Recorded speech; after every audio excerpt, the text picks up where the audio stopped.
Foundation की राष्ट्रीय वार्षिक आम सभा जयपुर के कॉन्स्टिट्यूशन क्लब में संपन्न हुई, जहां शेखावटी क्षेत्र के समग्र विकास को लेकर कई ऐतिहासिक संकल्प लिए गए। बैठक की अध्यक्षता राष्ट्रीय अध्यक्ष विनोद गोयल ने की, जबकि राष्ट्रीय संरक्षक सुभाष जोशी की विशेष उपस्थिति इसमें रही।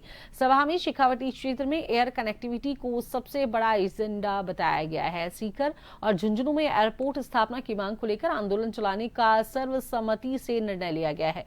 संगठन विस्तार के तहत राष्ट्रीय महामंत्री गजानंद शर्मा ने देश भर में संगठन को मजबूत करने और नए राज्यों में इकाइयां गठित करने की योजना प्रस्तुत की है। हेरिटेज संरक्षण को लेकर ऐतिहासिक हवेलियों और धार्मिक स्थलों को सुरक्षित रखने के लिए हवेली सुरक्षा केंद्र स्थापित करने का फैसला लिया गया है। तो वहीं हरित शेखावटी अभियान के तहत वृक्षारोपण और पर्यावरण संरक्षण को जन आंदोलन बनाने का संकल्प लिया गया। स्वास्थ्य सेवाओं को मजबूत करने के लिए चिकित्सक प्रकोष्ठ का गठन किया गया है, जबकि युवाओं के लिए राष्ट्रीय स्तर की स्पोर्ट्स अकादमी स्थापित करने का भी निर्णय लिया गया है। सभा में शहीदों के सम्मान में अमर जवान ज्योति पर वीर जवानों के नाम अंकित करवाने और उनके परिवारों का सम्मान करने की पहल को भी मंजूरी दी गई है।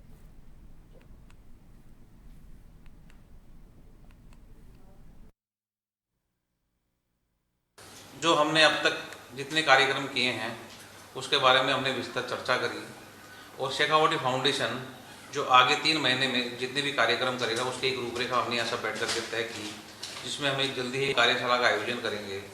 शेखावटी फाउंडेशन ने आज ये भी निर्णय लिया कि हम जल्दी ही सूरत, कलकत्ता और गुवाहाटी में नई इकाई का गठन भी करेंगे और भी शेखावटी फाउंडेशन जिलों में कई प्रकार के कार्यक्रम करेगा। शेखावटी फाउंडेशन की वार्षिक आम सभा में हमने पिछले कार्यों की समीक्षा की। पिछले जो भी कार्यक्रम हुए उन सबकी समीक्षा करके अगले साल के जो कार्यक्रम हैं उनकी रूपरेखा तैयार की है और हम भविष्य में जो कार्यक्रम करेंगे उनमें शेखावटी के विकास और उसकी जो संस्कृति के और धरोहर को आगे अक्षुण्ण बनाए रखने के लिए प्रयास करेंगे। इसके साथ साथ हम इसका विस्तार करेंगे और विस्तार करने के बाद में हम आगे के कार्यक्रमों के बारे में और आगे इसको बढ़ाना का